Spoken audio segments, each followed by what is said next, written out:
ஹைமா வணக்கம். 11th standard மேத்ஸில் exercise 11.5ல் செகண்ட் சம். இதை இன்டெகிரேட் பண்ண சொல்லிக்கிறாங்க இன்ட்டு dx.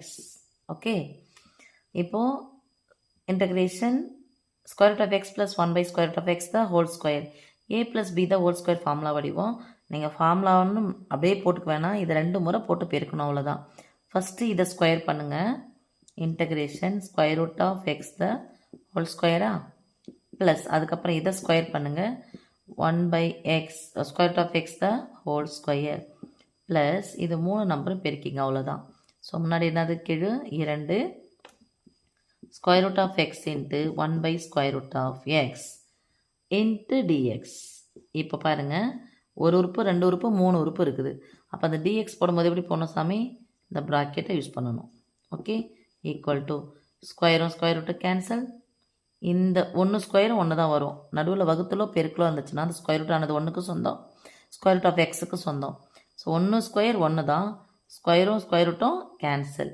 இங்கே பாருங்கள், நடுவில் பெருக்கல், குறுக்கல் குறுக்க கேன்சல். அப்போ மீதி என்ன இருக்கும்? Integration X plus 1/x plus 2 into dx that is equal to ஒரு உறுப்பு 2 உறுப்பு 3 உறுப்பு இன்ட்டு டிஎக்ஸ்ன்னு பண்ண போகிறோம்.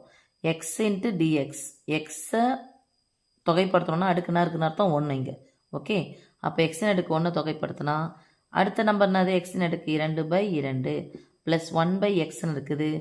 இங்கே அடுக்கு 1 மேலே போச்சுன்னா -1 ஆகும், அது கூட 1 கூட்டா 0 ஆகிடும். அப்போ ஃபார்முலா என்னது? log x ப்ளஸ் 2 மாறிலி dxஐ இன்டகிரேட் பண்ணால் X plus C.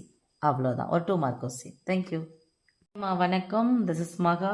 Exercise 11.5ல் third sum integrate பண்ண சொல்லிடுறாங்க. இதை ஃபஸ்ட் நான் சிம்பிளிஃபை பண்ணிடுறேன்.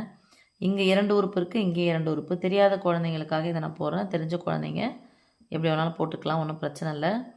நம்பருக்கு நேரம் நம்பர் எழுதுனா உறுப்புக்கு நேரம் உறுப்பு எழுதிக்கிறேன். எக்ஸ் அதை ஒத்த உறுப்புக்கு நேரம் எழுதிக்கிறேன். ப்ளஸ் 36 முன்னாடி குறியெலாம் அனுப்புறது ப்ளஸ் நேராக பெருக்கிக்கலாம். 5 30க்கு 0, மீதி 3, 5 5 3 18. ஒத்தப்பட மைனஸ் மைனஸ் 4 2 8. எக்ஸையும் பெருக்குனா எக்ஸ் ஸ்கொயர் பாக்ஸ். குறுக்கு பெருக்குனா 36 2 எவ்வளோ? 72 எக்ஸ் மைனஸ் ஒத்தப்பட மைனஸ் மைனஸ் 5 20 எக்ஸ். 72 20 போயிடுச்சா, மீதி 52 எக்ஸு. பெரியனுடைய குறி ப்ளஸ். ஓகே, அப்போ எந்த நம்பர் நம்ம இன்டகிரேட் பண்ண போகிறோம் பாருங்கள். Integration 8 into X square plus 52 into X minus 180. 3 உறுப்புனால ப்ராக்கெட் போடுறோம் இன்ட்டு டிஎக்ஸ். நடுவில் ப்ளஸோ மைனஸ் வச்சு அந்த இன்டகிரேஷனும் டிஎக்ஸும் எல்லாத்துக்குமே சொந்தம். தனித்தனியாக பண்ணுறதுக்கு பதிலாக நான் அப்படியே வச்சு பண்ணிக்கிறேன்.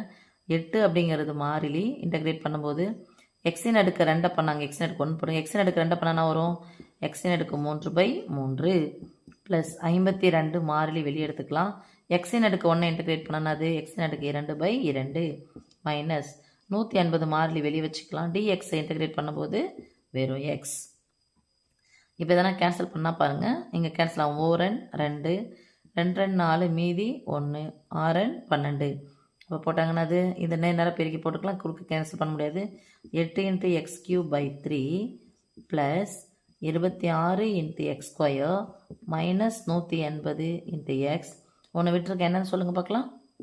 Plus C. Very good. அவ்வளோதான் சாமி. தேங்க்யூ. ஹைமா வணக்கம், this is Maha. 11th standard மேத்ஸில் எக்ஸசைஸ் 11.5ல் fourth sum. Cot square X plus tan square எக்ஸை பொறுத்து இன்டகிரேட் பண்ண சொல்லியிருக்காங்க. நமக்கு காட் ஸ்கொயருக்கும் டேன் ஸ்கொயருக்கும் டைரெக்டாக நமக்கு இன்டகிரேஷன் கிடையாது. அதனால் யாருக்கு இது சம்மந்தப்பட்டவங்க இருக்குன்னா, காட் ஸ்கொயர் சம்மந்தப்பட்ட கொசிகன் ஸ்கொயருக்கு இருக்குது, டேன் ஸ்கொயர் சம்மந்தப்பட்ட சீக்கன் ஸ்கொயருக்கு இருக்குது. ஓகே, அப்போ நான் காட் ஸ்கொயரை எப்படி எழுதுனா கொசிகன் ஸ்கொயர் ஃபார்மேட்டில் எழுத போகிறேன். எப்படி எழுதலாம்? ஒரு காட்டுனா கோச்சிக்கக்கூடாது, இல்லை கோச்சிக்குவீங்க. ஓகே, ஒரு காட்டுனா கோச்சிக்குவீங்க. Formula 1 + cot square X equal to cosecant square X. அப்போ காட் ஸ்கொயருக்கு பதிலாக நம்ம என்ன சொல்ல போகிறோம்? +1 அந்தாண்ட பக்கம் போச்சுன்னா -1. ஓகே, அதே மாதிரி டேன் ஸ்கொயருக்கு ஒருத்தர் கூட டான்னு போகணுன்னா சீக்கிரம் போய் சேர்ந்துடலாம். ஒருத்தர் கூட சீக்கிரம் போய் சேரணும் ஒருத்தர் கூட டான் என்ன பண்ணணும் போகணும். Okay, 1 + tan square = secant square. எனக்கு tan ஸ்கொயர் மட்டும் வேணும்னா 1 ப்ளஸ்ஸாக இருக்கிற 1 அந்தாண்ட பக்கம் போச்சுன்னா மைனஸ் ஆகிடும். அந்த +1ன்றது இது கிடையாது, முன்னாடி குறியில் என்ன ஆகுதுன்னு அர்த்தம் ப்ளஸ் இருக்குன்னு அர்த்தம். So tan square = secant square -1. Understand? Cot square எக்ஸ்க்கு பதிலாக கொசிகன் ஸ்கொயர் எக்ஸ் -1 போட போகிறோம். tan ஸ்கொயருக்கு பதிலாக secant ஸ்கொயர் எக்ஸும் -1 போட போகிறோம். ரைட்? அப்போ integration cosecant square x -1 plus secant square x -1 into dx. இப்போ ஒத்த உறுப்புகளை ஒன்றா சேர்த்துக்கோங்க. எப்பவுமே ஒத்த உறுப்புகளை ஒன்றா சேர்த்துக்கணும். நம்பர் இருந்தால் ஒத்த உறுப்புகளை சேர்த்தாச்சு. இது cosecant ஸ்கொயர் secant ஸ்கொயர் சம்மந்தம் இல்லை. Integration cosecant square X plus secant square X -1 சேர்ந்தால் -2 into dx. இப்போ போட்டுக்கலாம். இந்த இன்டகிரேஷன் dx ஆனது இதுக்கு சொந்தம், இதுக்கு சொந்தம், இதுக்கு சொந்தம். ஸோ இதை இன்டகிரேட் பண்ணும்போது கொசிகன் ஸ்கொயர் இன்டகிரேட் பண்ணால் மைனஸ் காட் எக்ஸ், சீக்கன் ஸ்கொயர் இன்டகிரேட் பண்ணால் ப்ளஸ் டேன் எக்ஸ், -2ன்றது மாறி dx இன்டகிரேட் பண்ணால் வெறும் எக்ஸ் ப்ளஸ் சி. அவ்வளோதான். இது ஒரு ஃபார்முலா மட்டும் ஞாபகம் வச்சுட்டிங்கன்னா சரியாக போயிடும். சாரி, ஒரு ஃபார்முலா இல்லை, 2 ஃபார்முலா.